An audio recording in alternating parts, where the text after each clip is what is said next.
You're watching Suck Professor. Hello, everybody. It's me, Hank. I'm joined by James. Hey, James. Season 3, The Return.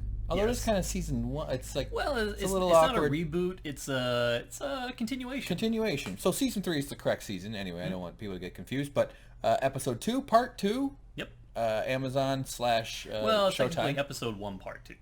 What? Oh, see, God, why did I bring it up? No, but they dropped 4 on us on the opening weekend or opening night, so we're trying to get caught up with all of them. So anyway, we're doing part 2 here. Welcome to this channel, everybody. Well, thanks for liking and subscribing and being part of our community of people who are awesome. Yeah, James? we should make a little disclaimer on this one, is that I've seen the original series. It's been a long time. I was a huge fan of it, but I'm not so super versed in it that I'm not gonna not get stuff wrong. Yeah. We're both gonna say things that are wrong, and we're kind of hoping that you guys, who know more than we do, obviously, can kind of set us on the right path. Yeah. We're not professing to be experts at it. Right. I mean, like last episode, I said something like that Dale Cooper was in the Black Lodge, but he's not. That's not the Black Lodge. That's the lobby between the White and the Black Lodge. I got that wrong. I also got wrong that Dale's body was outside the lodge and his spirit was inside of it, where technically I'd forgotten that that's his doppelganger, his evil mimic that's out in the world where he's trapped in the lodge. Oh, like a Bizarro. Yeah, sort of like that. That's my Justin Timberlake, motherfucker. Yeah, so there's things I've forgotten, but I'm trying. I'm trying to get caught up again. So I will, to come to James's defense here, everybody, or at least help him out. He lashes himself in agony over getting things wrong. Not literally. I hate being wrong. It really upsets him. And no, it doesn't upset me. It just makes me strive to be better. James, I had to feed you an extra aspirin pill in a hot dog today to calm you down. Okay, it really gets him worked up. He knows he's a bad boy. He knows he's but James does take it. Not upset or personally, but no. You truly do care, and it does. So like if someone's gonna take this journey with us, I don't want to be spoon feeding them bullcrap. Right. But we're not never intentionally misleading anybody. It's mostly because I'm an ignorant doofus, and so but I don't really ever get things wrong. So my disclaimer, by the way, is I fell asleep for about 15 minutes of watching this one today, and my finger was on the print screen button. so I took 4,500 screenshots. This is gonna be great. I deleted a lot of them. We're not going to do 800, but we're not going to take our time on every one. We just have a whole bunch of them. So it's pretty much like recording it. But anyway, I'll still get everything right, though. There's no way I'm going to get anything wrong. So we better get to it. Let's get to it. Anyway, enough yammering. Okay, so opening shot. By the way, Laura Palmer, great editing. Classic 1970s crossfade. Nice little lens flare there. Oh yeah, well that's sort of like that when the sun comes through a cloud. I've noticed that sometimes. And the classic Twin Peaks music is back. Bong bong, doom doom doom doom doom doom bong. That's the music I want to be walked down the aisle to, James. Okay. By my father. Okay, so Twin Peaks, and then we open up on the scene with the principal. Yeah, Bill Hastings. Principal Scooby-Doo is in.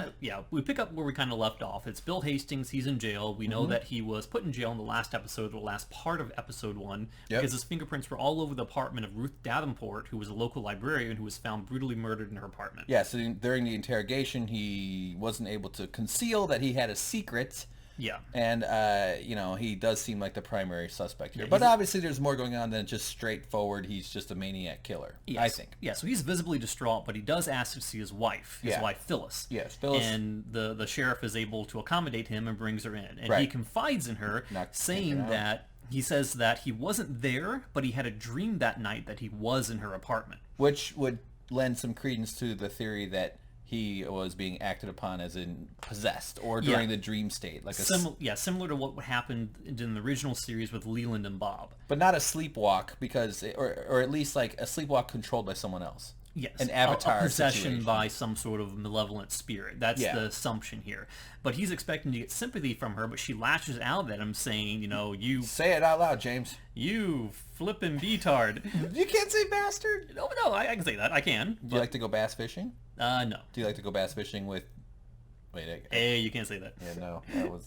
I walked right into that trap. Oh, fuck. Yeah, so essentially she says, I know you were there, your prints were everywhere, and I know you've been having an ongoing affair with Ruth Davenport, and, getting really violent with him, at which point he turns angry and says, well, I know about you and George, among others. And George is his attorney. Now, that's not him talk. He didn't say brooding atmospheric music right there. No. The vein in his head is producing the music.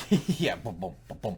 Yeah, so she's all thrilled about this because she's pissed. She's like, I've known all along. Yeah. Life in prison, Yeah, Bill. And it goes all like a super soap opera. You're going down. Yeah, Life in prison. There are some moments where the cheese is a little heavy in this show. But it's supposed to be. I mean, if you go back and watch the original 2 seasons, it is epic mega cheese. Yeah. And that's missing in a large part from this new season. Oh, what would you say it's been replaced with?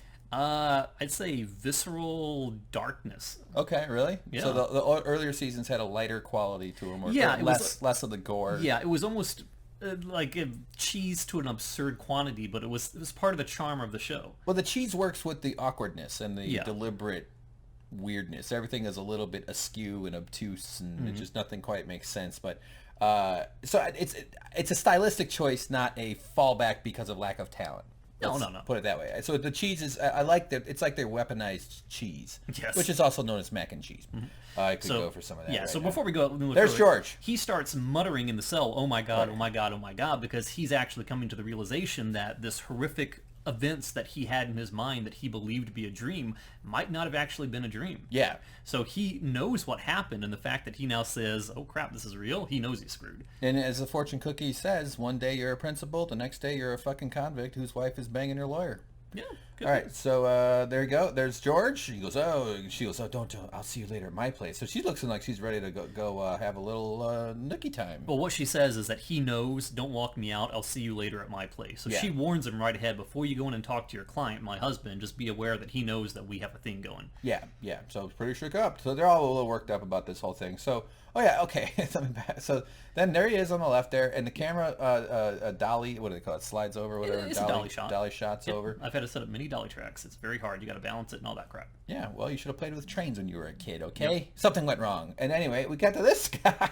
This is bizarre. This is so weird. It almost looks like a cartoon chimney sweep guy, or some like Wile E. Coyote after a bomb explodes in his face, or some sort of miner covered in ash and soot. Yes, yeah, something's gone or a sorority girl on Halloween making one of those blackface mistakes that gets it happens every year a couple times around Halloween.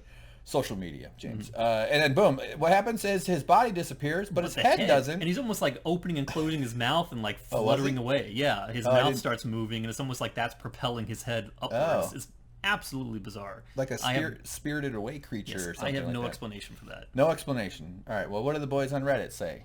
Who knows? We'll find out later. They called me a cuck. All right, so then she comes home, but who's home is doppelganger Bob? Agent Cooper. Oh, Agent Cooper. Well, we can assume that the doppelganger is possessed by Bob, so I wouldn't cry foul that you called him Bob. Oh, okay. I thought this was Bob. Well, I mean, but it's my opinion that Bob is possessing the doppelganger of Agent Dale Cooper. Okay. All right. So it's both the doppelganger and Bob, as far as I know. All right. Just do whatever you need to do to me, James. I'm not putting up a fight on that one. But the fact that she recognizes him and says in like an upbeat tone, "Hey, what are you doing here?" And the fact that he responds to her saying, "You did good. You followed human nature perfectly. This is George's gun." Yep. And then guns her down as she tries to walk away. Yeah. That shows that they had something going. Which makes me wonder... You mean her recognizing him shows that... Yeah, she knows who he is. He's been walking around free as a doppelganger for the past 25 years. So I think that she knew that her husband was having an affair. He knew that she was having an affair. There was no passion or happiness in this marriage. So I think that she... Other than the dinner parties. Yes.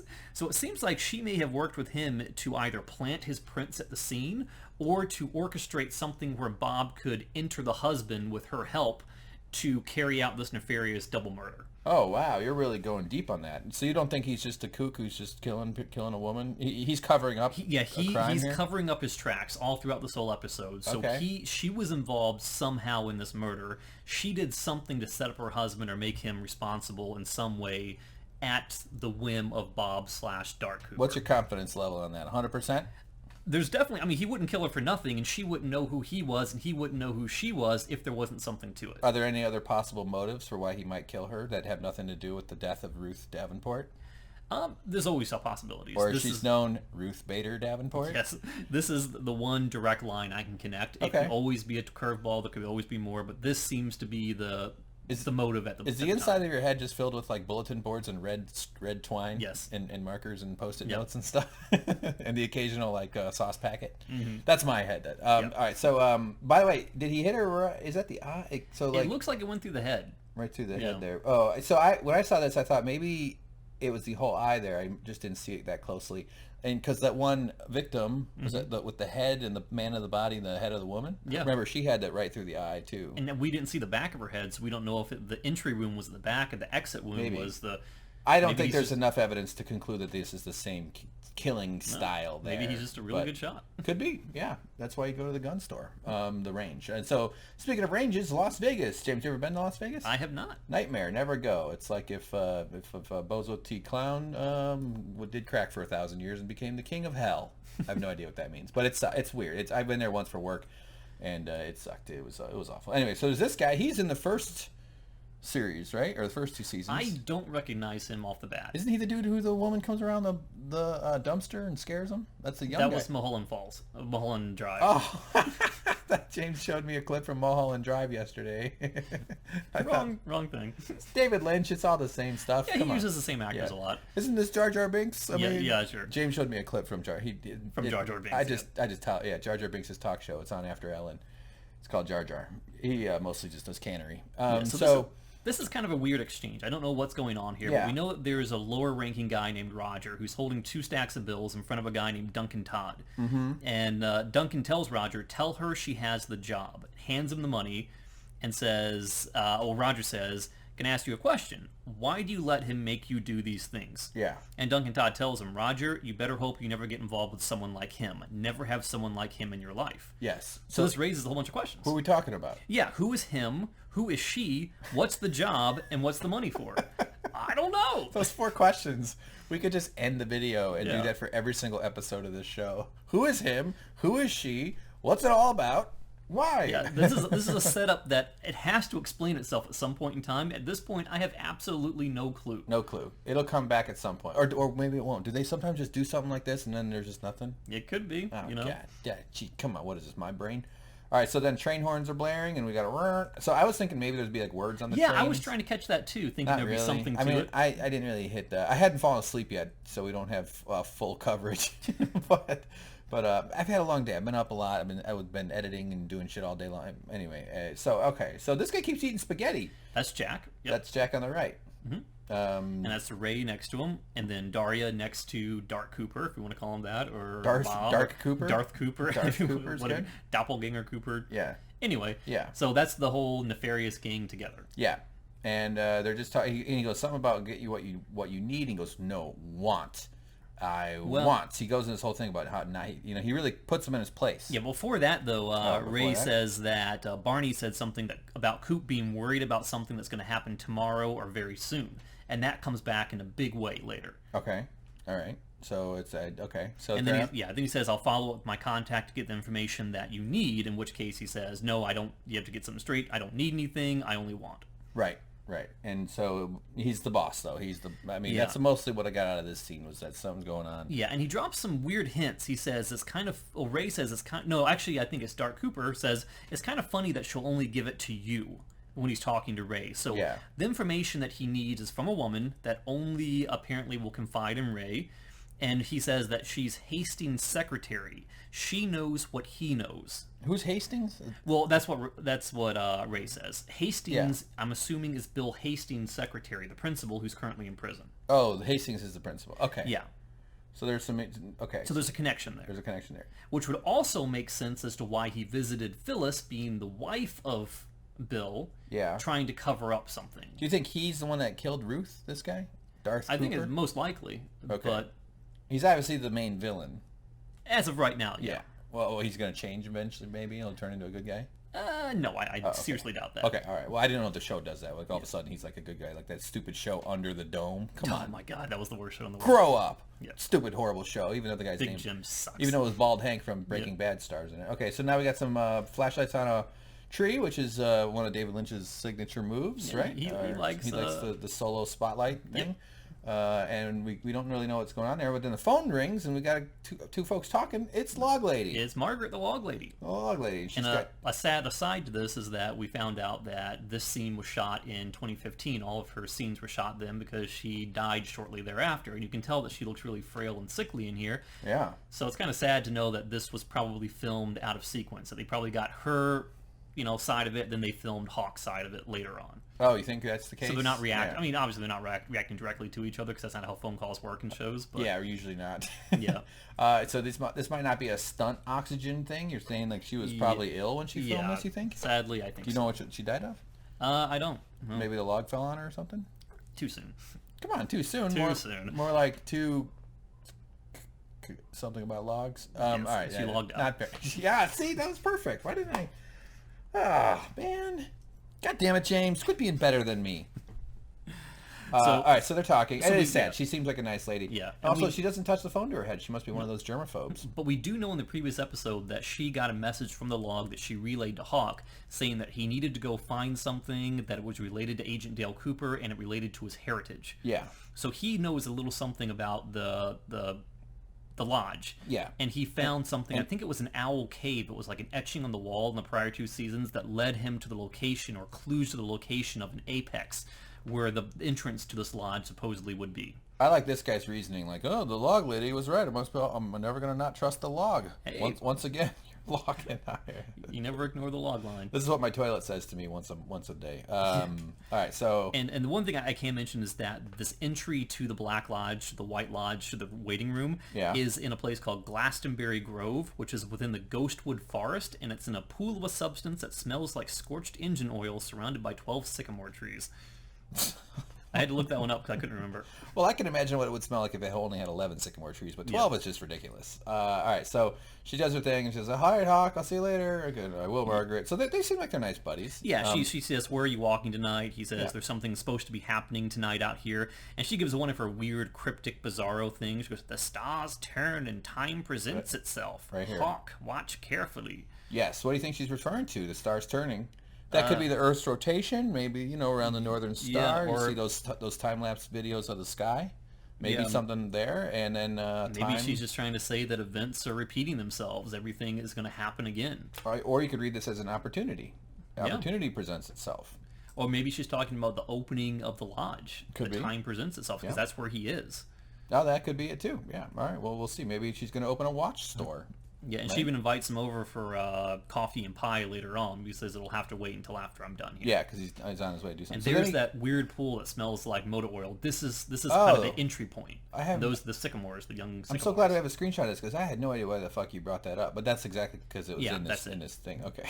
I was like, what the hell are you talking about? Okay, and then and it sort of goes red and kind of shifts the tone. Yeah, he's seeing the fluttering curtains kind of fading in and out over top of the trees as though like the veil between the two worlds is thin at this point because this is like the entry point. But this show uses special effects like I could do, like just changing the colors. Very simple transparencies and things like that. Blend modes and things, and which is okay. It works all right. I mean, it gets it done. It fits within the whole tone of the thing. So okay, electric guitar. So now we're here, and we've got a nudity. Oh, what a sinner! How dare you? This is the waiting room. This is not the White Lodge. This is not the Black Lodge. This is where I goofed up in a big way. I called this the Black Lodge. Common misnomer.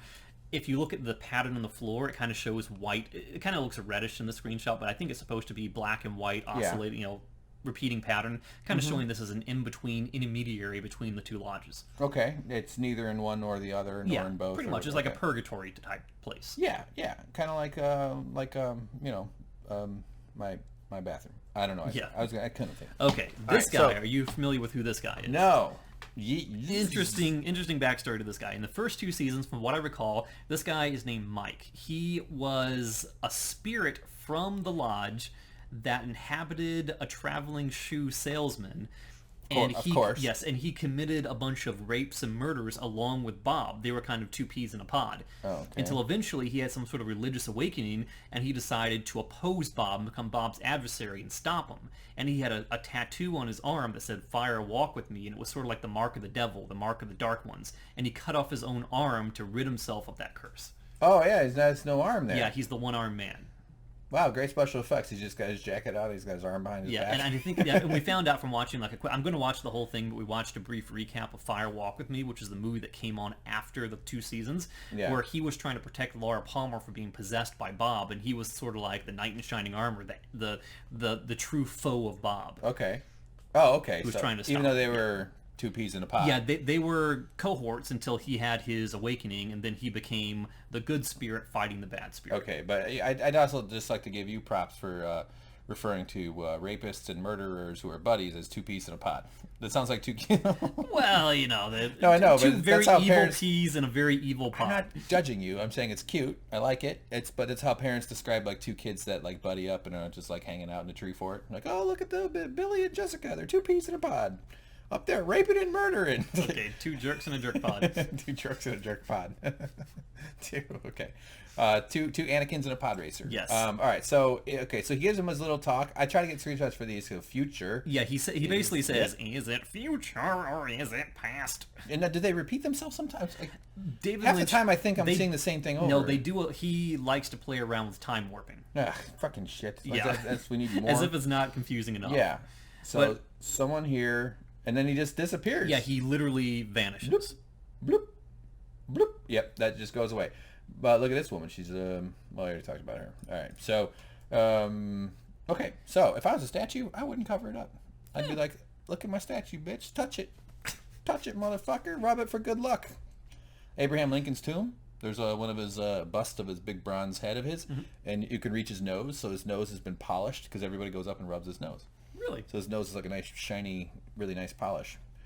Yeah, cool. If you lick it, it tastes probably like... gives you every disease in the world. Yeah, yeah, probably does. That's why. Okay, so then we're still here, and he doesn't seem... This guy never gets up. He just sits there waiting for something to happen. Of course, what happens is this lady comes walking in. Not just any lady, Laura Palmer herself. The dead Laura Palmer. Is she Ghost? Is she and Laura... It looks like, did it look to you like she did this in reverse? The whole and then thing was done in reverse. Yeah, because she's like creepily stepping forward. It's almost like the sound effects of her stepping are in reverse as well. Yeah, the sound effects were off like that in the same way. And one thing that you notice when they do this reverse stuff is their eyes blink weird. Yeah, like there's a down and an up to the eye blink, and they don't go at the same speed. So when it's reversed, the up, it just like it's reversed. You see it. You see their eyes open and close in an odd manner, and it's like, wow, that's super creepy and weird. Yeah, and do you ever see? I think what they're doing audio, like with their, I think they play it. I think they record the line, then they listen to it backwards. Then the actor repeats what they heard. I mean, I'm sure they rehearse backwards, it. And then they flip it back to forward, and then they so flip it back to forward again. So they're like, it's almost like making photocopies after photocopy after photocopy. That it would get degraded kind of over time, I think, because unless you can do a perfect reproduction, which you can't. So I think that's what they're doing. We should do an experiment with that. Yeah, and the other cool thing about this technique of the walking backwards and things, it kind of made popular by like Japanese horror movies, like The Ring, The Grudge, things like that. The weird stepping. Yeah, where it shows as like ethereal, like twitching stepping. They typically shoot it in reverse. Yeah. They shoot them moving backwards, then they reverse it to create that creepy, the head inhuman shaking movement. Yeah, it does have a jitter, a stiltedness to it. Yeah. That's really unnerving. Yeah. Yeah. It's kind of like Uncanny Valley in a way. If people don't know what that means, it means that we have the human mind struggles to when something is too close to humanity, it weirds us out. Yeah. Because we can tell it's not human. It's not perfectly human. Yeah, we basically accept it until it reaches that threshold where it's just too close that it's off, and then we just throw it out the window. And it feels weird. It's called Uncanny Valley. It's kind of cool. It's like with AI and robots and artificial robots and shit, and a lot of animation stuff too. But anyway, there's a weird version of that. So she has Zing Cooper. She's got them dark ass lipstick on. So she, do you recognize me? And he's just like, are you Laura Palmer? The whole thing takes about 100 hours and to get through 4 sentences. This is where I need help from people who are way smarter and way more informed about... Oh, sure. What can I do for you, James? Okay. I remember distinctly in the original series, I can't call him, Agent Cooper has an interaction with Laura Palmer, and she says the same line in the original two seasons, where she says, I feel like I know her, but sometimes my arms bend back. Okay. I don't quite remember what that means. Did we ever get answers to what that means? What would bend back mean? Reach back into the past, like remembering something, or maybe like trying to get your boobs to stick out. So like you can go up to somebody and say, "Hey, if you know your elbows touch behind your back, you've got cancer." And then, look, 8th grade trick. Yeah, and was it Laura Palmer that says this, or was it Laura Palmer's doppelganger, not doppelganger, but her twin cousin that looked just like her? I can't quite remember. I don't know. But that's something I'm struggling to figure out. So if anyone can help me with that, yeah, I would us know. appreciate it. See if we can fill in the hive mind there with some of the detail. That'd be good. Yeah, I don't know what you're talking about. I don't know what the hell what's going on in the show at all. I'm just along for the ride. I like seeing James be enthusiastic about something other than McDonald's. I do like McDonald's. So do I. It's so gross. Oh yeah, and then he goes, "Who are you?" She goes, "I'll show you." She doesn't say that, but skin crinkles. Yeah, a little bit much for the sound effects, but yeah. So her face just turns into a hole, and all of a sudden, bright light. Yeah. And whoa, but look, she does say something important before that, though. Oh, she does? says, "I am dead, yet I live." Oh, okay, all right, that sounds about right. And it makes me wonder, though, has she transcended to another dimension? Is she in the White Lodge? Is this a portal? Is she showing her true self as being an entity of the White Lodge? And she's just visiting this intermediary place to try and help Cooper? I really don't know. Does this place take place? Does this White Lodge, Black Lodge, break room, or whatever you call it, server of waiting room?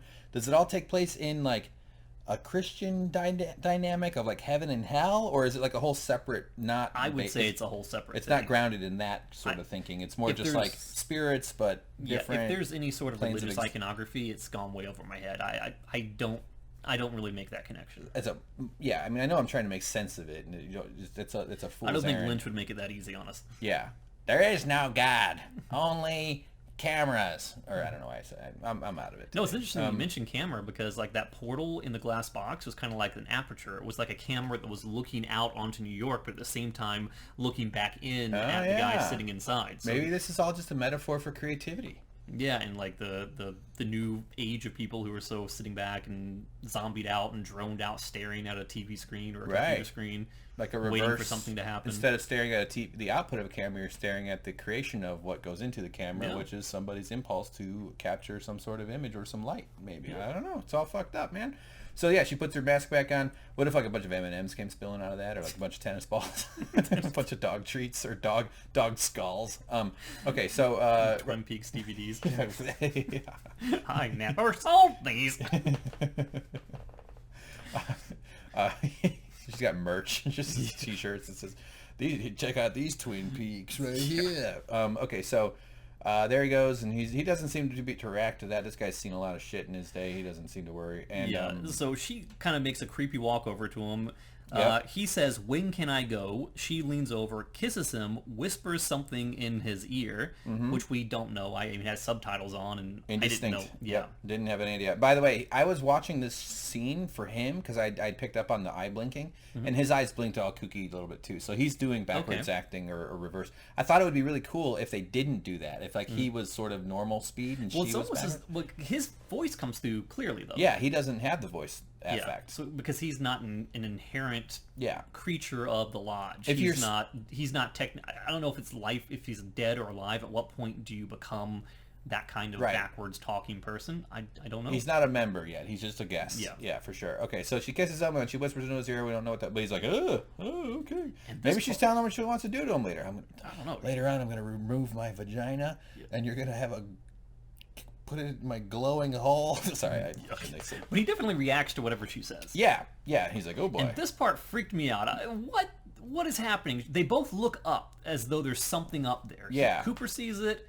Laura Palmer sees it. What do you think it is? I don't know. She starts freaking out. There's this whooshing. The curtains start blowing violently, and then she starts screaming like crazy, and then she gets jerked upward. She's shakes. like a scarecrow being pulled up to the ceiling. Yeah, kind of. Yeah, like a marionette being dragged off or something. Screaming. That's pretty freaky. Oh, no. Wow, that's great. That's actually pretty cool. I might make that something.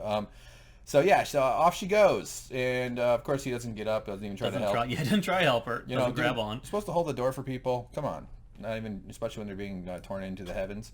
So yeah, that was wacky. And then the curtains, the floor, we got a whole thing here. This sequence reminded me a little of the Time Bandits.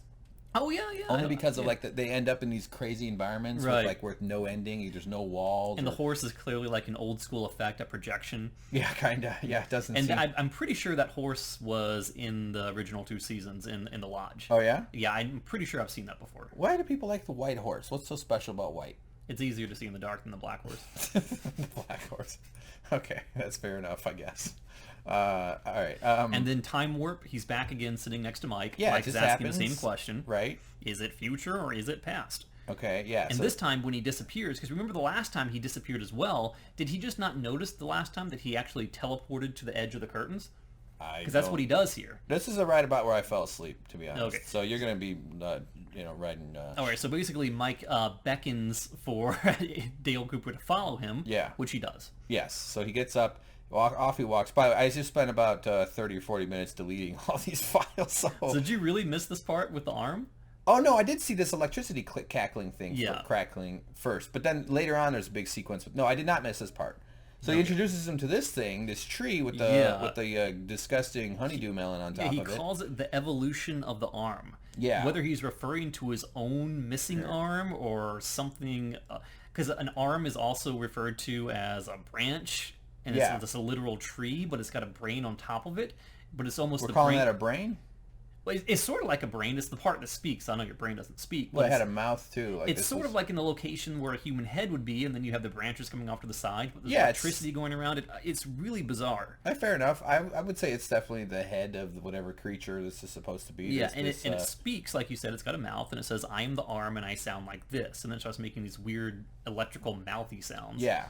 Yeah, and the branches move around a little bit, right? Yeah, they're always kind of twisting and moving. Remember your doppelganger or something? I don't know actually. Yeah, he asked Cooper that. Cut to a shot from the original, right? Yes. And I didn't get this shot here. Too bad. But if you look at his eyes real carefully, he had a real pale eyeballs. I don't know if you noticed that. No, I think that was because at that point he was the doppelganger and he was in the process of being possessed by Bob. That's Bob on the left. Oh, this is the Bob. Okay. Yes. All right. So Bob took him. Okay. So I think he's pretty excited because he's going to get out of the I shouldn't say Black Lodge. He's going to get out of the lodge. I think Bob himself is from the Black Lodge, but I don't think I think the prior seasons didn't necessarily show a whole lot, if any, of the Black Lodge. Okay. Could be wrong about that. All right. Yeah. Well, I don't know. All right. So ominous whooshing, and then off the guy runs. So he goes and. Well, no, this is still a flashback. Back when Cooper was chasing his doppelganger through the lodge. Oh, okay. That's what that is. Okay. All right. So back before. What he says though is he must come back in before you can go out. Into where? He's referring to the doppelganger. He says you cannot leave the lodge until your doppelganger comes back in. Okay, can't have two of you out. He has to take your place for you to get back out. Got it. All right. Otherwise, you'd confuse the the local community or something. Mm-hmm. All right. Okay. So, okay, I did. Yeah, I have not fallen asleep yet. So then now we got a guy. He's putting. This is the doppelganger, right? Yeah, this is doppelganger. Putting away his car. And this is Jack. And we noticed that you mentioned in the prior episode that was the Mercedes that he's putting back in there. Yeah, it was that. So it was clearly the car that Cooper was driving before. He's putting it into storage for some reason, and he's changing cars. Yes. So he's got this other car, and he has him come over, and he just gives him a little scoochie. Yeah, and the weird thing is this goes on for quite a while. Jack doesn't say anything. He doesn't protest. Yeah. It's very bizarre. Is this affection or is this dominance? We find out exactly what it is in a few more scenes. Oh, okay. All right, good. Looking forward to it. Okay, so then, boom, thunder, clouds. By the way, not really thunder clouds here. I mean, maybe, but this looks like pretty light-ass clouds. Come on. You can see light through this part of it, okay? Come on, David Lynch. And I trusted you. Okay, this is the most uncomfortable scene in the whole episode. Yes. This was a bad. This is a little hard to watch, except for the part where the mostly naked woman was on the bed. That was okay. This is Daria. It takes a bad turn. Yeah. As we'll see soon. So she's in there hanging out, but she's on the phone. She's like, "Oh crap, he's coming. I gotta get the phone." So she's talking to somebody. She's up to something, or she doesn't want him to find out, whatever it is. Exactly. And she thinks that she can pretend like he didn't notice, which he came in pretty quickly, and he's So he says, "Who are you talking to?" And she said, "I'm talking to Jack. I'm just making sure I get the job done on the secretary's car." Right. So we know Hastings is secretary. So we just saw Jack next to a car, putting it into storage, and next to another black car that Coop was with. So we assumed that Jack was doing something with a car, but she didn't know that Jack was with Dark Cooper. Okay. Yeah. So, oh yeah, Jack was a spaghetti guy. Yeah. Yeah. And at this point, Cooper knows that she's lying to him. Okay. Because we find out a little bit later in the scene that whatever he was doing to Jack's face was either something that killed him or was a precursor to him killing Jack. Yeah. So at this point, he's like, okay, well, I don't trust you anymore because I know Jack's dead. And because I know Jack's dead, I know you weren't just on the phone with him. Oh, right. But he's not showing all well, the we don't cards. know that Jack is dead. You think he's dead. No, later on we find out that he is. Oh, okay. But at this point, that's what's going through Dark Cooper's mind. Oh, my God. Jesus. My midbrains are about to fall out Her of my goose is already my cooked ears. at this point. Okay, so she doesn't know it, but she's done. Yeah. 'Cause he's killing everybody that works for him, basically. And she makes the mistake of getting close to him now. Right. It's like right. is like cozying up to the grizzly bear. Yeah, but she also seems like she's trying to make him happy because she's afraid of him, too. Oh, and she's calling him baby and everything. We can assume that they're lovers of sort. Or somewhat. that she's faking it. Yeah, of Yeah. sort, it would be okay. But yeah, or I think it's more like she needs to make him feel like horny instead of angry or murderous. I don't know how to... And he also mentions that Ray was supposed to meet with him that afternoon, but he never showed up. Oh, okay. And then once he's got her kind of in his grasp where she's not going to get away, he drops the bombshell on right her. here. Yeah. Yeah. After he wired the car. So which of those two cars in that scene, maybe it wasn't either one of those cars, but when he says wired the car, he did something to the secretary's car. Was he putting some sort of a wiretap in it? Was he hot wiring a car? Setting a bomb in a car, maybe? I don't know. I'm not sure. It's something like that. Okay. He's trying to get information from the secretary, so I'm guessing it's some sort of a listening device. That would make sense. Yeah, he taped a microphone around the belly of the car. Maybe. The car lifted up his shirt, and he taped it, and then he like pulled it off real fast, and then it goes, "Ow, my hairs!" Ooh. Yeah. So as soon as he says that, she starts violently trying to escape. She's like, "Oh crap, I'm screwed." He knows. Don't move, and then he immediately goes in. And he overpowers her, and he just he beats her up, and it's horrible. First, he forced her to listen to this thing. Yeah, he already had He had the exact phone call she just finished on tape. Oh, is that what that was? And that was her talking to Ray. She wasn't talking to Jack. Where Ray confesses that he tried to carry guns across the border. He's now in prison. So she's going to have to fulfill the plan that they were doing because Jeffries called them and wants you to hit Cooper and wants to take out Cooper. But that's him. Kill him, yeah. Kill him. He's Cooper. If he's still around tomorrow night, yes. I get confused about which Cooper. Yeah. Okay, so she turns out that was the same phone call she was just on? Yes. How did you know that? Because at the end of the phone call, she says, "Oh crap, he's coming back. I've got to go," which is exactly what she said before he walked in the room. But it was on the tape. I just missed that. Yes, it was on the tape. Wow. Oh man, you gotta really. You watched this one twice, right? Yeah. Yeah. I just wanted to make sure I had. And notes. James took great notes. You got to give him props for that. I definitely wouldn't care that much. So fuck, and so she's upset, and she's like, "Oh no." Actually, no, I took notes for one of the other day. Oh, that's it. He's coming out of the phone. And then I didn't connect that at all. One of the creepiest parts about it, where she just kind of defeated after trying to escape again, doesn't look over, but she says, "Are you going to kill me?" And without any emotion, he just goes, "Yes, Daria." Yes, Daria. It's like, that was not crap. That was not cool. And he punches her, and violence is never good, especially when a man beats up a woman. Obviously, that's probably a little bit worse, and not even probably. So yeah, it was sort of a tough scene. I don't know, and Ray... She said, who hired you and Ray to kill me? She doesn't know, but she says that Ray knows. Right. And he wants to know, well, how much is this person, or whoever this person is, how much are they paying to kill me? Yes. And she says, we split $500,000, but I wouldn't do it. And he says, shut up. Right. Did I ever tell you I went to prison for carrying guns over the state line? No. I'd been doing a lot of bicep curls back then. Wow. That's right, babes. Ah. So we get a huge reveal right here. I can barely do a push-up nowadays. Yeah. It's my nipples are starting to point towards the concrete. I can do a pull-up. What? Huggies pull-up. Oh, yeah. I can I'm a big boy now. James is a big boy now. He can make his own baby food. Okay, so all right, so did you get the big reveal? Where did I miss it here? This one? What? Where he says what's gonna... Remember before in the diner he says that Ray said, "I heard that there's something you're worried about happening tomorrow." Is it after this part? Keep going. We can keep going. Okay, all right. We'll split. Yeah, she says that she was going to get paid a lot, and he's like, "Oh, okay." Said that to Ray. Shut up, Daria. Yes, tomorrow I'm supposed to be... let's see, what does he say? Yeah, I do remember him saying that. Yeah, he says that tomorrow he's supposed to get pulled back into what they call the Black Lodge, but he's not going to go back there, and he has a plan for that one. Right. So that kind of means that the Lodge has rules. If you are an entity inherent to the Lodge and you escape as a doppelganger, I guess every 25 years you get sucked back in. But Okay. somehow he's trying to prevent that. Oh, okay. Wouldn't that be horrible if that's what happened with us and our mothers? At Oh, age good. at age 25, your mom comes after you. Come here. Blah. She's wearing a big skirt. She's crawling on her hands. Trying to She's doing cartwheels, but bleach she's trying my to land brain on you. right now. Trying to.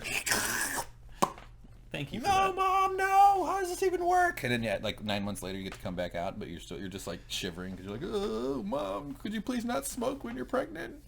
All right, so my mom smoked when she was pregnant, then I had to keep breastfeeding for a long time because that's how I got my nicotine. So you were essentially in the Black Lodge. I had a bad case of Black Lodge disease. Yes. Oh, it's funny. You know, back in the 70s, it didn't matter if you smoked. Late 70s, very late 70s. When you moved out, did you say, I'm so I'll old, see it's you gross. in 25 Yeah. years? yeah. And then I went, and And flew away. I flew up into the ceiling and I just lived on the ceiling. All right, so Okay, here's another WTF moment. Do you know what this is? and he's holding up this card. It's an ace of spades that's all scratched up, and yet Yeah. the middle part has been kind of blown out into like this weird portal with like dog or bunny ears. Oh, you're calling that a portal, huh? I don't know what that is, but he says that this is a representation of this is what I want. Yeah, it could be, okay, these could be fallopian tubes, maybe? That's a little bit dramatic there, but also it could be a silhouette with ears, like you said. I mean, your guess is as good as mine. Could be a spider that's had 6 of its legs plucked off. Why would it could be a scratched ladybug. up in the way that it is, though?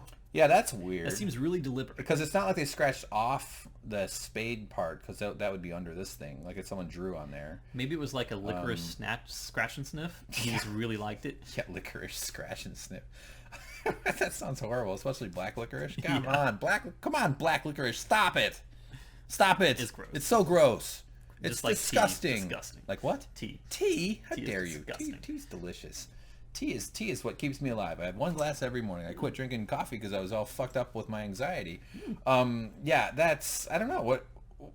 I'm going fallopian tube. I think this is some sort of weird sexual vagina portal. These are where the ovaries live, and Your brain goes in one distinct direction. well, this show is they show that it's a wait, no, I'm thinking of American Gods. All right, never mind. But they show women in bikinis. They're not scantily clad. Yeah. I mean, classic Hollywood move. They're David Lynch. Okay, so what is it? Did you have any theories? I have no clue. Tell us what you guys think, though. What do you think in the comments? What the hell is this? I think it's some sort of portal. Is he saying that he's looking for the entry to the Black Lodge, the entry to the lodge? If so, why would he want to find it? Does he want to destroy it so he can't get pulled back into it? Does he want to block it off? Yeah. Is he looking for some sort of a creature that has knowledge, arcane wisdom on how Yeah. he can prevent his return to the Black Lodge? The Donnie Darko bunny. I mean, the fact that it's the Ace of Spades, inherently black, Yeah. Black Lodge is where he's trying to not go back to. It kind of serves to reason. Are there any sayings that use the ace of spade or like the spades? Like your spades have come home to spade. Isn't there like a heavy metal song, Ace of Spades? Yeah, Ace of Spades. That's actually one of my favorite bands. I Saw the Sign. Great song. I want to be walking down the aisle That's to Ace it. of Base. Bob Barker, who wants to remind you to have your pet spayed and or neutered. It's a different As they say, type if of you spade. see something, spade something. Especially if it's a female cat or horse. Do they spay horses or it's just cats? Man, imagine the balls it takes to spay a fucking lion. I think First most guy's people- like, hey, let's go cut out that lion's thingies. I think anyone who owns a horse probably recognizes how expensive horses are, and they would want to breed them, not make them sterile. Not always. I worked at a horse barn for a summer. I mean, you don't just the breeding a horse is a whole complicated procedure. I mean, you have to have a very distinct. I mean, we're kind of getting off on a tangent, Yeah, here, but you need that's a all right. big area to have a horse. And then if Yeah, your horse yeah, you- dies yeah. and you have another horse, you're like, what am I going to do with all this horse space? Yeah, the big area you need to have a horse is a horse vagina. Oh God. Moving on. No, but you need horses. Making them fuck is like the winning race horses. They sell their jizz for millions because they put them out to stud or something, because that's like, oh, the genetics are so good they're going to win money on their offspring. That's a whole industry. But just people don't just have horses have sex because they can get more horses. They're not spider plants. They're not like cats. Come on, grow up. No, but have you ever seen a horse? I mean, it's a violent procedure. That's awesome. Yeah, I mean, it's lovely. It's beautiful. Yes. I mean, they light horse candles, and another horse comes over with a saxophone. She stands on a bridge and goes, woo! She is representing how I feel about this conversation right now. You brought it up. Trying to get away. I don't know. I'm just saying, you don't just breed horses because it's like an easy, fun thing to do. It's awful. You have a litter of horses, you put them in a cardboard box, and you sell them on the side of the road. It's what you do. Horses. They are cool animals. Yeah. I think they're horrible, stupid, and expensive. But on the nature level, they're pretty cool animals. Yeah. Okay, so anyway, she says the line again, "Are you going to kill me?" He coldly says again, "Yes, Daria." And then he knocks her out. This is where it was pretty hard to watch. I don't like watching violence against women or dudes, but especially. And then puts a pillow on her face, gets out a gun. That's him holding a gun. He puts it under there. The 45 that she had on the side table, her own gun. That's right. Yep, and shoots her, and then she's dead. And they did a kind of a gory job of it, showing like the remnants of the brain leaking out in her hair. This whole area. It's they made it. Yeah. I mean, I don't know what that looks like in reality. I hope I never know, but I assume that's pretty accurate. I imagine this doesn't look too dissimilar to that, depending on how the bullet exits the head. Yeah. Again, we don't have to blur this out, but if we saw a nipple, we'd have to blur that out. So, there you go. Gun. Oh, look, I thought I saw him drop the gun, but look, there's the gun there. So I think they want to make it, he's hoping it looks like a suicide, I guess. I don't think so, because he knows there's going to be prints all over the gun, but I don't think he really gives a crap, because he still thinks that he might get pulled back into the lodge tomorrow, so what does he care? Yeah. But he does have a plan to try and prevent it. We don't know what that plan is. Yeah, we don't know. Okay, and so then, now this is where I fell asleep.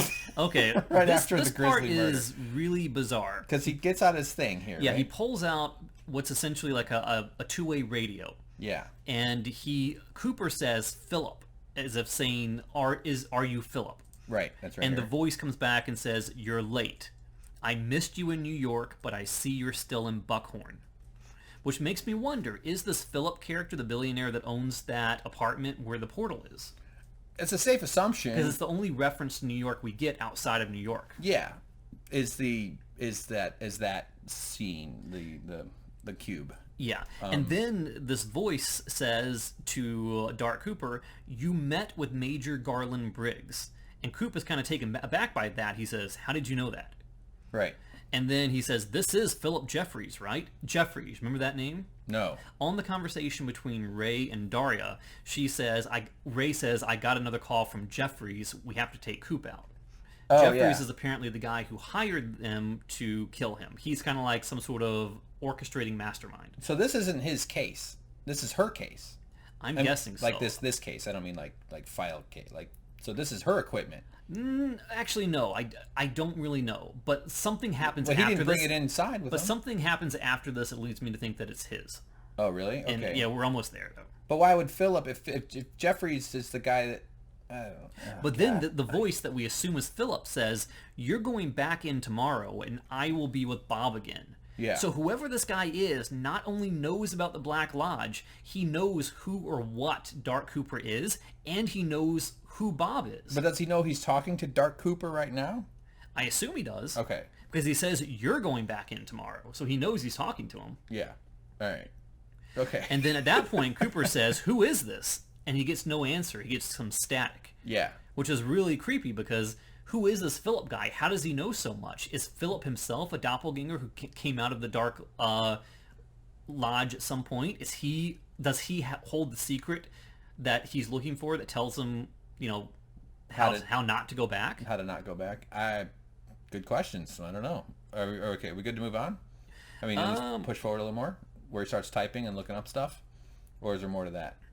That exchange you want to talk about? There was something that happened before, and I don't know, I think we kind of skipped over a little bit. Yeah, before he killed Daria, he looked at her and said, "Did Ray get that information from Hastings' secretary?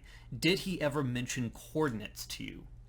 Yeah, so that tells us the information he's looking for are coordinates. And that's right before he shows her the card that says, "This is what I want." Okay. So it turns out that she says, "No, I don't know anything about that." Ray knows about that, though. So he starts logging into this computer. Yeah. Okay, there's the coordinates. Yeah. Okay. All right, so then he starts logging into the computer. So I jumped a bunch of screenshots there, by the way, everybody. So then, boom, Federal Bureau, or Department of Justice, Federal Bureau of Investigation. Okay, so we know that Agent Dale Cooper was an FBI agent when he disappeared, and so it makes me wonder, did he come out of the lodge as a doppelganger with the memories of Agent Dale Cooper, so he knows all the login stuff, or has he been living out and masquerading as Dale Cooper for the past 25 years in order to get the credentials that he's using right now? Maybe. Or, it's also a safe bet that this is exactly what the FBI website's like. Or the fact that the screen kind of buzzes in and out, does that show that he's using some sort of dark, ethereal Black Lodge power to infer this information to log in? Good question. Because someone in the comments on our last video commented that, whenever Bob is around, lights tend to flicker. And if Bob is inside the doppelganger, the fact that the laptop is reacting and flickering in that way could mean something. Okay. The flashlight flickering on and off in the trunk. Okay, so one thing I'm still confused about, is this his laptop, or did this belong to her and Ray? I'm not sure.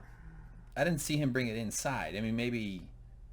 Okay, I don't know. But this they're all is working together. really- They're all working together, even though he had nefarious intentions Yeah. all underneath. But okay. This is all very confusing, but what he is doing is he is downloading schematics information. Well, you're jumping ahead a little bit. First he does this map, and he looks at Buckhorn. But he's looking for information on the federal penitentiary. Yeah, at Yankton Federal Prison, which is what that's actually my full name is Hankton. Yes. Yep. I was originally named Yankton, Yeah. but the nurse messed it up on the birth certificate because I was okay. I was going to say something about. So the big questions of the day then is, what is the doppelganger looking for? Mm-hmm. The coordinates to what?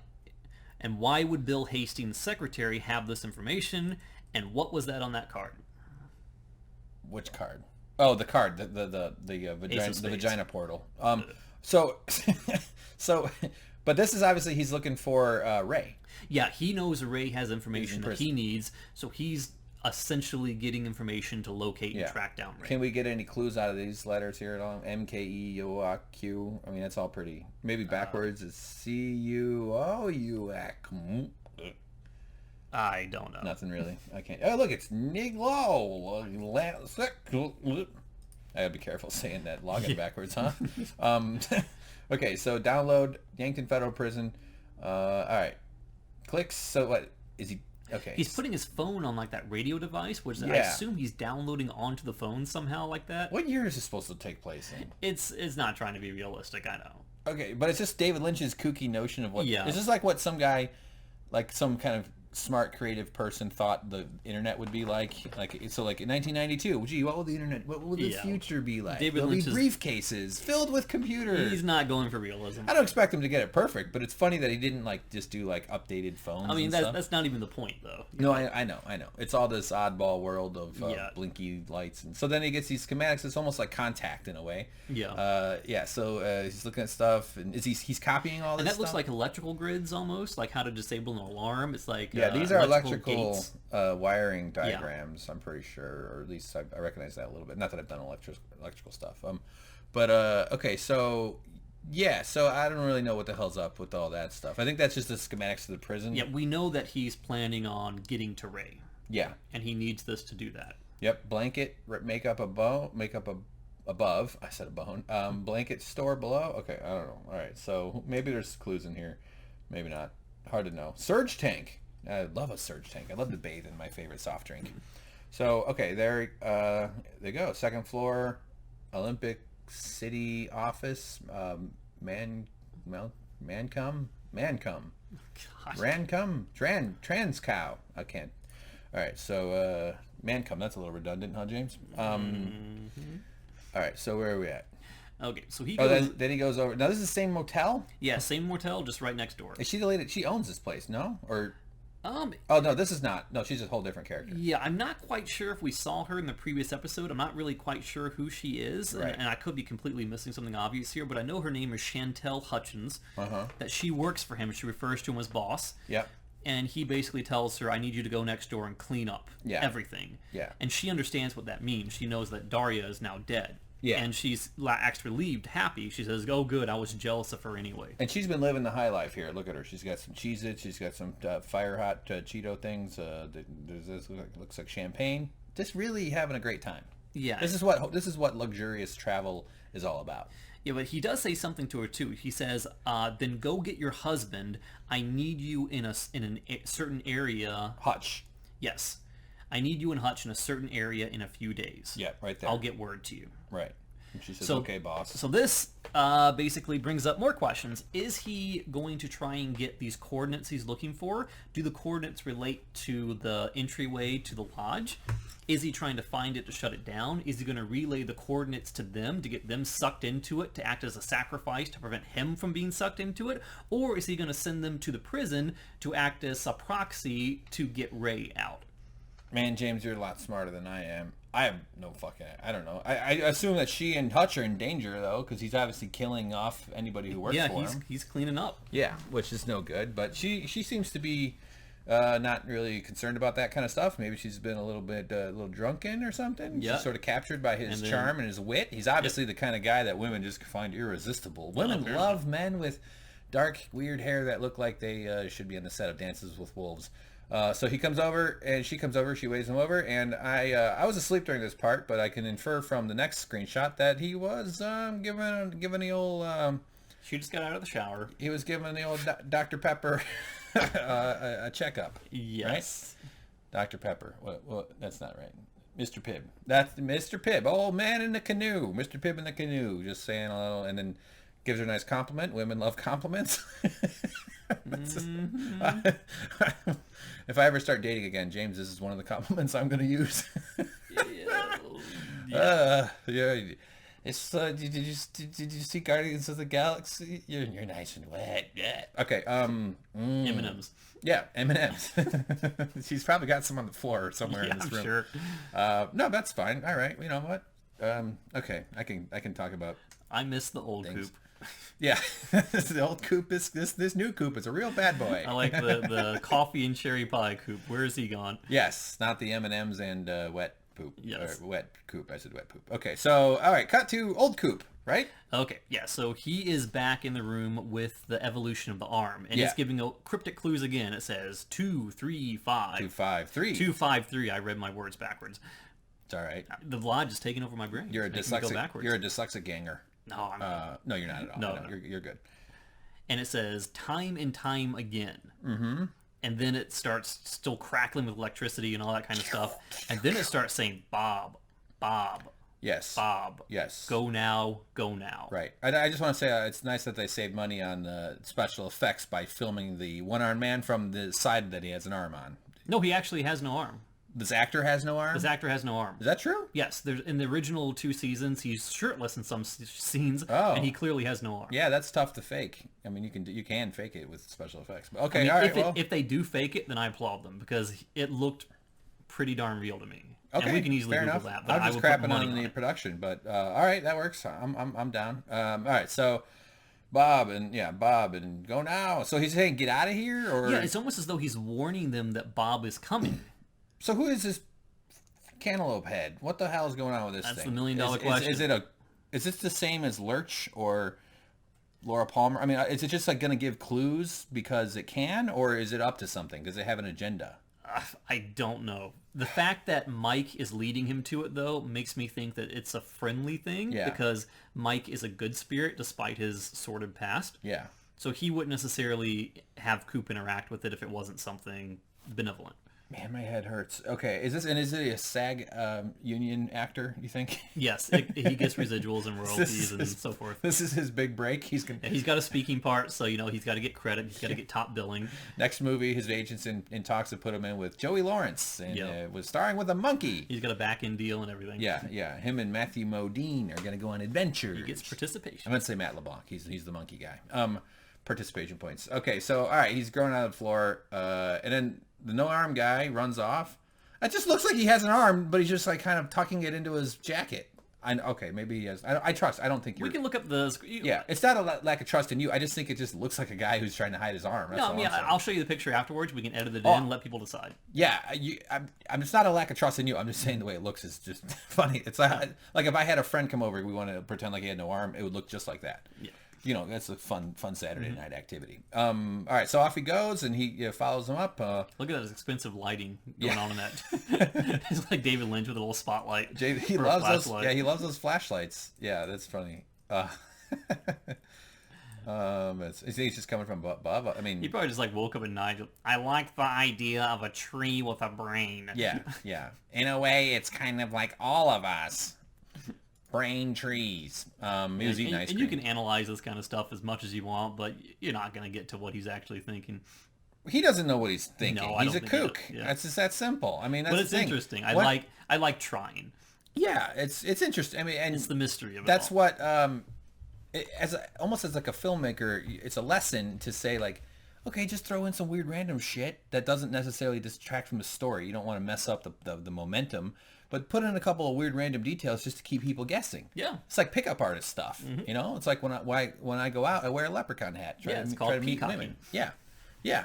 That's why when I always wear one of those cross earrings that never stops wiggling. Yeah.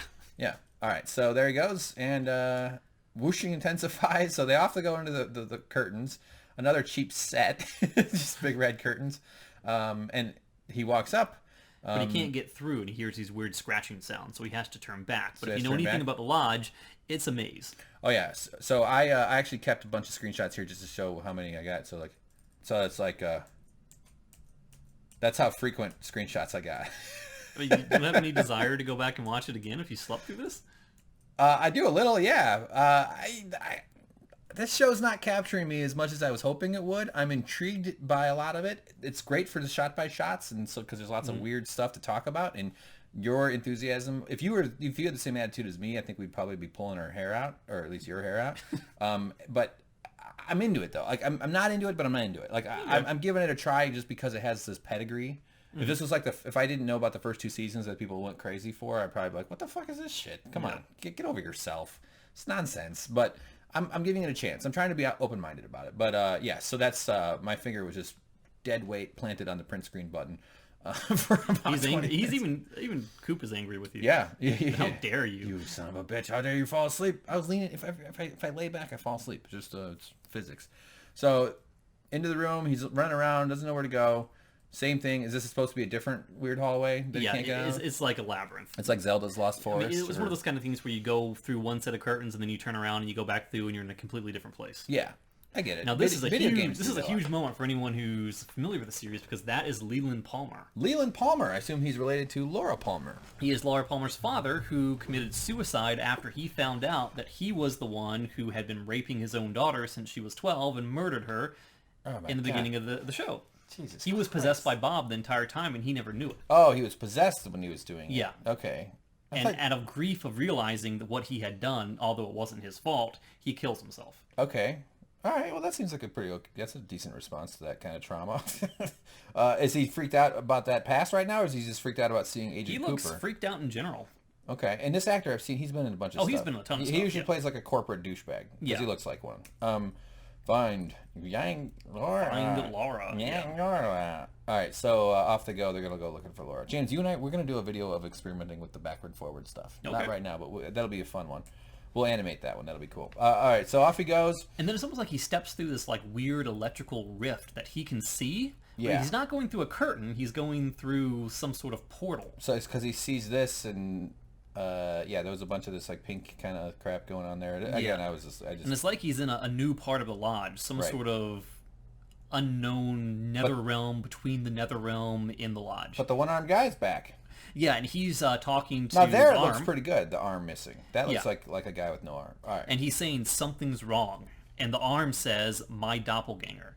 And we know that doppelgangers in here are always a foreboding evil representation, a mimic of sorts of people in our world. So should we expect a evil tree with a honeydew on its head? Yes, so even this bizarre thing has its own doppelganger. But go ahead. So it shows that this one has good intentions. The doppelganger, therefore, would be evil and want to do harm. This lodge place has to get their shit together because they keep letting out all the wrong folks. Yeah. All the good people are stuck here being cool, just having weird conversations, and all the bad guys are out there running around causing trouble. Mm-hmm. This tree would probably poke a dude in the eye. James, you're tall. You ever walk into a tree branch? I have. Fucking sucks. Yeah, it's horrible. It's awful. Makes me want to beat up a tree. So will its doppelganger look like a tree, or will it be like some dude? It'll look similar.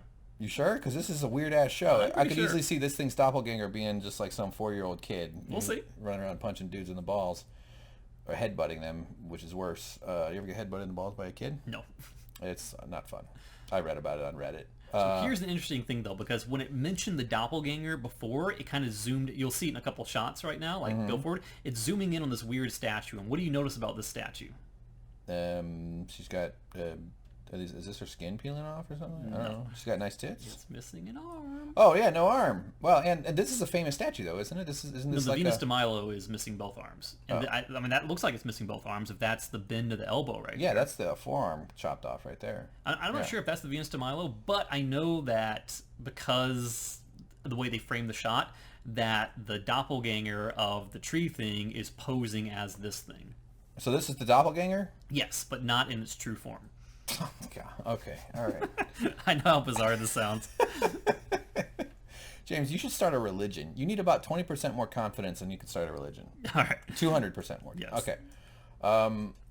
All right, so then a bunch of nutty shit's going on here. He's running around. The curtains, and he sees the real world, and it's a car driving down with Evil Coop in it. Evil Coop. So is Evil Coop know that there's a man looking at him? Can he not? I was wondering that too, but he never seems to look up and acknowledge that he can see the real Dale, whereas the real Dale is looking down at him. Checks his watch. But he's trying to get somewhere, and he's checking his watch, like you saw. Okay. And he's going somewhere. So, okay. And then what is this shot here? Is it moving around? This is the statue taking its form as the doppelganger of the arm. Oh, it turns into the tree.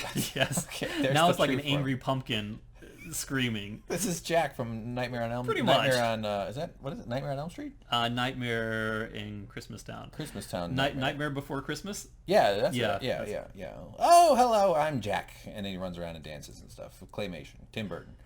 Okay, so now he turns. Okay, so he's got just a slightly more orange hued, kind of like a worn out bowling ball, looking all fucking weird. And it's making all sorts of weird sounds, and breathy, swinging his sputtering. arms. Okay, so this is an intense moment. He's attacking. This is like him springing the attack, like those spiders that kill stuff to eat, and roaring, "Rawr!" And then The floor is kind of giving way below him. Okay. Which is kind of a cool shot. Yeah, and this is some serious twisted ankle risk going on. Oh yeah, here. yeah. Yeah, for sure. I hope it had a good stunt man, and a good stunt tree. You didn't want the actor to get all hurt. You know how much they insure each branch for, man? It's millions. Is it like no? It kind of looks like it's spitting something out, but that's just like a little wispy branch coming. Oh off yeah, of it. that's off of here. Right? Yeah, it does look like pew, blah. Like where's? By the way, where's the other end of the mouth? You know how your mouth is just the front part of a tube that ends at your butthole. Mm-hmm. Where does this have that? The roots. Do the roots come up? No, the roots go down. No, but roots suck up. Trees don't have poop. Tree poop. No, their leaves are poop. Their leaves are the rotten. They don't have Maybe poop? it releases its waste through sap. What if trees had poop? What if they had like a little hole near the top that just every once in a while... always like every tree in the forest is a gigantic pile of like hundreds of years worth of tree poop. Just dropping a bomb every once in a while. One could say that all the leaves and crap that it drops is its poop. Let me take a rest here at the base of this big old tree. It feels good to sit down. And it just buries you in a pile of poop. Yeah, like I've been shit on by a bird, but a tree... No, the tree out in front of our apartment complex, if you stand underneath it for like, say, 2 or 3 minutes and hold your arm out, it'll be covered in this brown goo. Yeah. It drips this sap down. But if you lick it, it's sweet, because that's how we make syrup. All right, so there he goes. The thing, boom, that looks like chocolate. I'm a little bit hungry right now. And so he's having who's he talking? That's that's the doppelganger saying non-existent. Okay, all right, okay, and then he gets pushed off into space. Yeah, he's in some sort of nether realm now. He's even deeper in the weirdness than he was before. Rod Serling must be spinning in his amazing grave. Yeah, he's in like flying through space or some parallel dark dimension. But he's going somewhere. It's not just tossed into nowhere like what's her face from Gravity, Kirstie Alley. Sandra Bullock. Sandra Bullock, same difference. Okay, so smack hits his face and he's on a glass. It looks like glass. He's like the air conditioner outside that relates to the glass case inside. Okay. And he just kind of falls through it and he becomes one that's within right here. He sort of merges through it. Yeah. So I can't. And now he's in like the aperture. He's in the camera.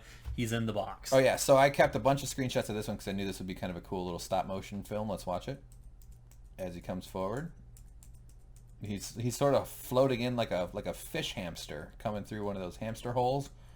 But he's this guy doesn't show any reaction or surprises. He's just mostly checking it out. And he comes up. I think he's probably sufficiently confused at this point. Look at his arms. They just snap out. Boop. Sometimes his arms bend back. Yeah, that's right. No, that was because I backed up. That was not a forward. Okay, now I'm good. And so he ends up in here. Now I deleted a whole bunch of screenshots. Now we're gonna go to more jumpy time. So yeah, okay. So then we can see no one's watching. No one's watching. It's empty. Are the cameras? Yeah, the cameras. Actually, no, the cameras are not there. Now, I was awake during this moment, by the way. No, that's the camera right there. That's behind the thing. The 3 cameras that were... like they would be like over here and over here or something? I don't see them. I don't see them either. Maybe they aren't there. I wonder if this is the time skip thing, a time warp. Because remember they said that the last guy, the Sam kid, you only find out that his name is Sam by the credits, by the way. Oh, okay. The guy who says man in the subtitles. The kid who bangs the Tracy. Coffee girl? Yeah. But he mentions the guy before him saw something come through, but he won't talk about it. Oh. I wonder if this is some time-bending thing where before the cameras were here, he saw this guy start coming through and he booked it out of there. Hard to say. I mean, there is that camera. Yeah, but those other cameras don't appear to be there. And this is before they put the other I think there's a wide shot. If there's a camera, it's just a continuity mistake if there's cameras in the wide shot. So, from the other angle. But the thing I thought when I saw this shot was, there's no blood on the wall. They must have cleaned up. Or it's before time warp, which I did not put together until I realized they do give that away real soon. I didn't consider that possibility. So he just said that's so funny. Okay, so they didn't really show the wide shot of the room, but yeah, the cameras don't seem to be in the room. That's an interesting notice. So no security guy. This looks familiar. Or is it trying to say it is time warping here? This is when they're looking for the security guard. Is it funny enough to say that this happened in the brief moment of time where they stepped out looking for the guard? That's what I was reading it as, but the cameras should be there. Yeah. But maybe just in this shot, the cameras are there. They're just the angle doesn't work. But I think there was one I don't know. And do you think that this, maybe him passing through this threshold, tore open a portal such that whatever that weird white creature was followed him and was able to get through and kill them? Oh. Yeah, I guess that's possible. Or maybe well, I don't know. Who knows? Maybe the white creature was Bob, because Bob, he needed to push him back, or Bob fought him off. I don't, because Bob is incentivized to not go back, so he could go to desperate. Yeah, I don't think Bob would willingly return to the lodge. Right, he doesn't seem to want to do that at all. And he obviously has compromised morals, like me. So okay, there he is, and all right. So back to the desk, and then the guy. Now he's in the bathroom, and they're alive again. So this is when I was like, oh, this is a time thing. So now that he's before, and she's doing this. It's the same conversation. Nothing's different. He's like, where is he? And she's like, oh, can we go? Ooh, wink, wink, wink, wink. Man, I haven't had a woman look at me like that since 8th grade, James. When I bruised my knee, and the school nurse was very kind that day. That sounded sexy. She just gave me a band. I'm making crap up. I'll stop. It was a male nurse. It was a male nurse. His beard got stuck on my beard. I was an early developer. That's not true at all. All right.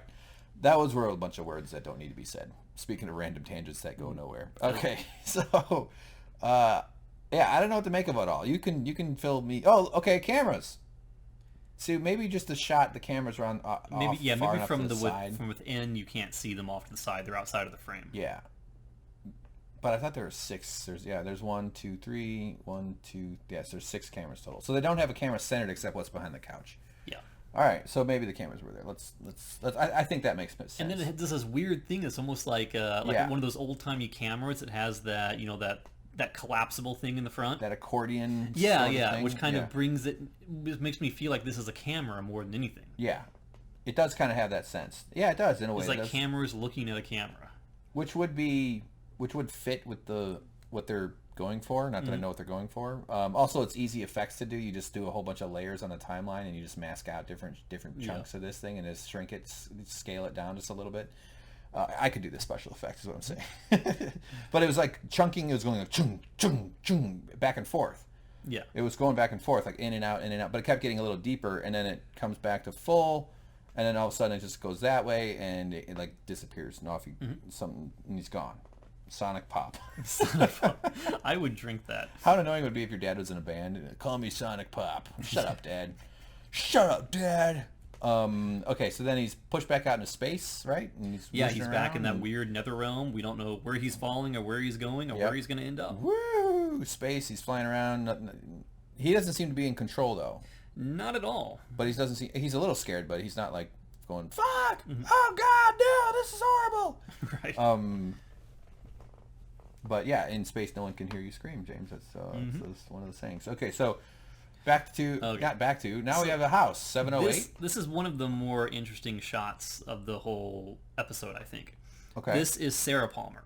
Oh, and all right. You would know her if you saw the original series. This is the mother of Laura Palmer, the wife of Leland Palmer. So she's a widow. Yeah, she kind of... And dead daughter, dead husband. Yeah, she kind of loses her crap during the last 2 seasons out of grief, and now she looks like she's found comfort in alcohol. She's sitting back, lost, watching this visceral, dark, pretty brutal killing of a bunch of lionesses killing a buffalo or a water buffalo or something like that. It's a water buffalo. Yeah, those things are amazing, these big buffaloes. And she's enamored by it, but she's not reacting to it in disgust. Yeah, or Cape buffalo maybe. Yeah, and you can see it being reflected in the mirrors behind her as she watches it, but she never says anything. She's just absorbing it. Yeah, as though it's... go ahead. As though there's, no reaction. Yeah, but I've been kind of enchanted by violent nature documentaries too. There is something utterly compelling about this sort of stuff. Although I'm pretty much a wacko myself, but she's sort of just alone, smoking, drinking, watching a weird documentary. Which I guess is one way to deal with grief. Right, but if there's ever to be any sort of symbolism in the show, I think it's going to be mostly contained in this one scene. So I'd be really interested to see what people think about this. Oh, okay. How do you read into it? What do you think it represents? The symbolism of the violence of the animals, because they show some this is grisly stuff. Horrible. Man. Yeah, that is nasty, and the blood's going everywhere. And I mean, there was a lot more. There's the eye of the buffalo. They finally got him down. These things can kill those lions though. They're so big. They're huge. They're just tanks, man. Nature's amazing. And I wouldn't necessarily say that she's, embroiled in grief because her husband died quite a while ago, died 25 years ago, or her daughter died 25 years ago. She's had time to mourn. Yeah, and who doesn't like a Saturday night in with the lights down, having a cup, getting fucked up, and watching some animals fuck each other up on TV?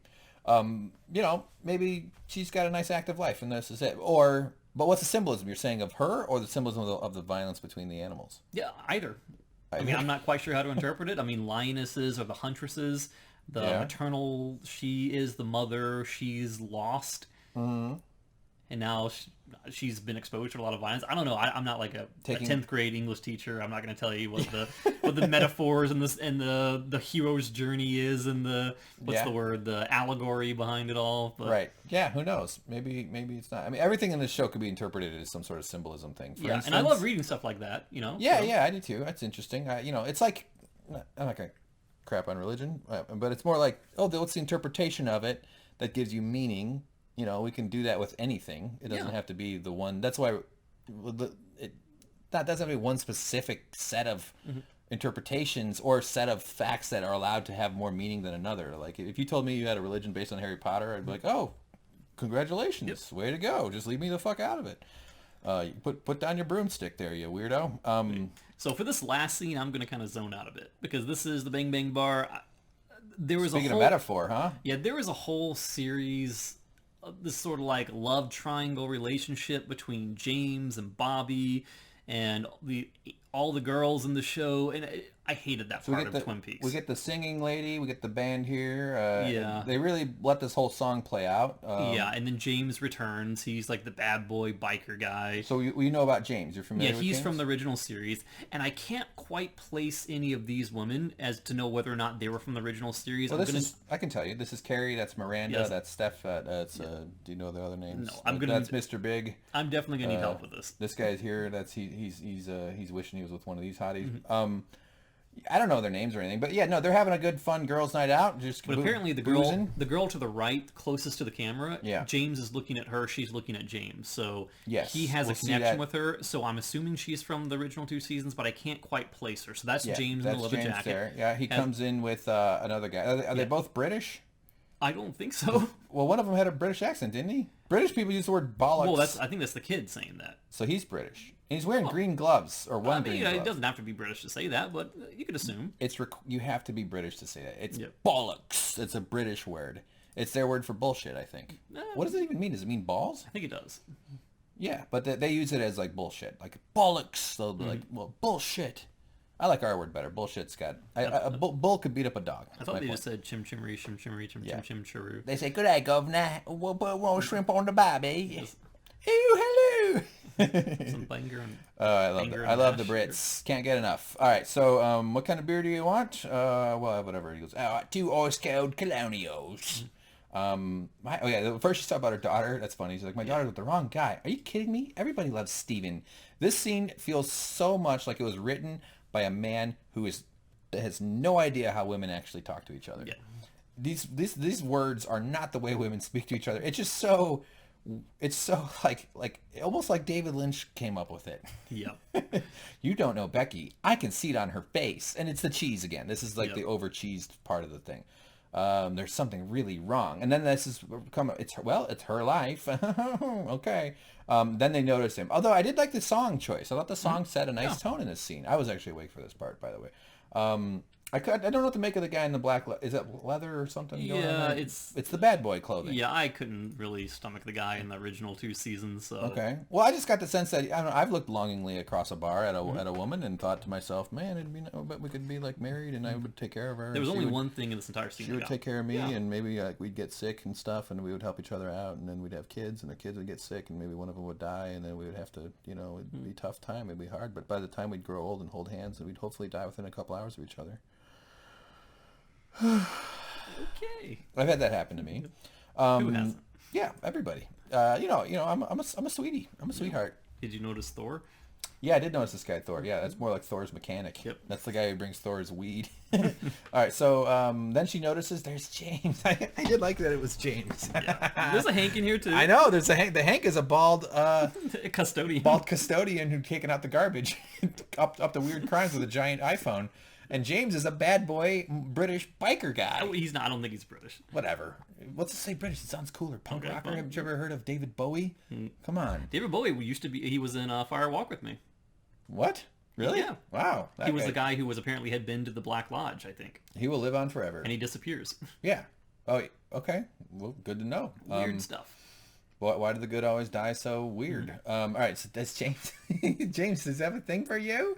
So he's looking at her. Yes. He's giving her the bedroom eyes. Mm-hmm.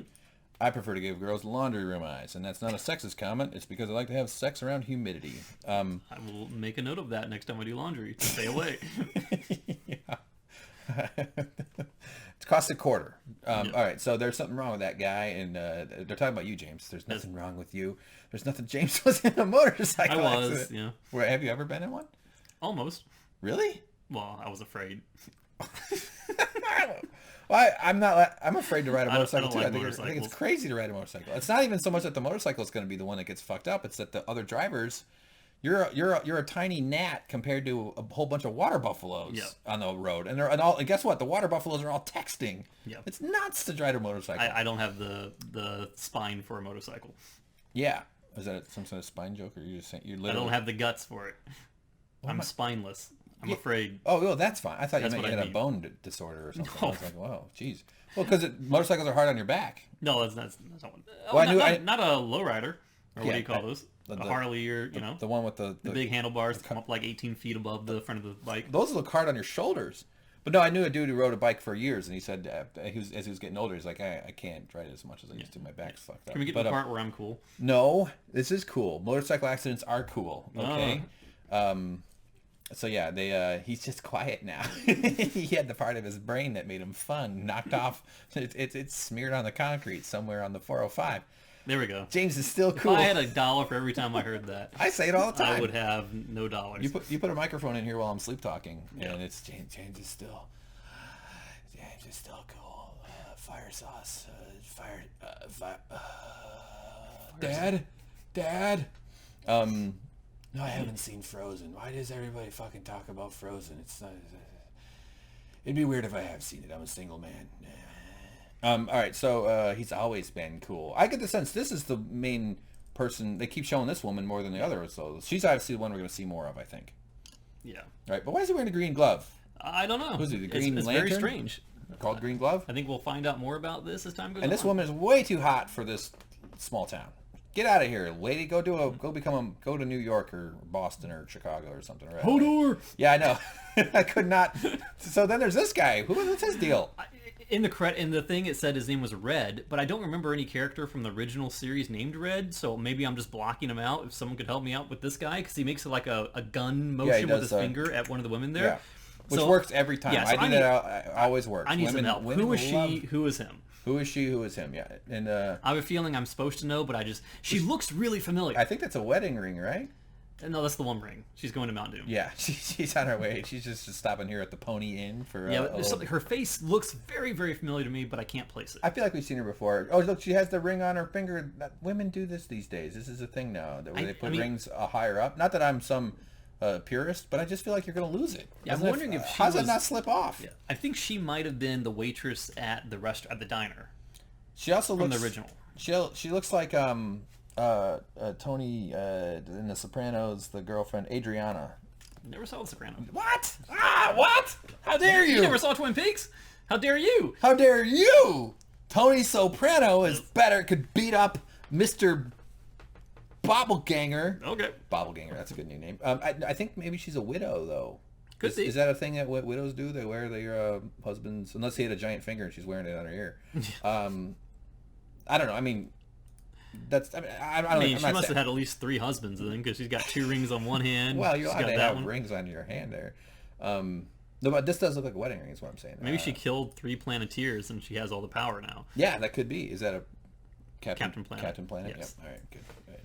We'll do recaps of that. So anyway, she seems like a nice lady. Whatever. She's looking around, and there's Hodor back there. This guy's face, I could not get enough. Yeah, of he's just like. He doesn't even have a speaking role, and he looks like the dumbest person I've ever seen. His head is massive, even at a distance. Yeah, he's behind this guy. His head should be smaller. It's freaking twice as big. And there's no mistake that he's framed that way. Yeah, we'll see more of him real soon. Yeah.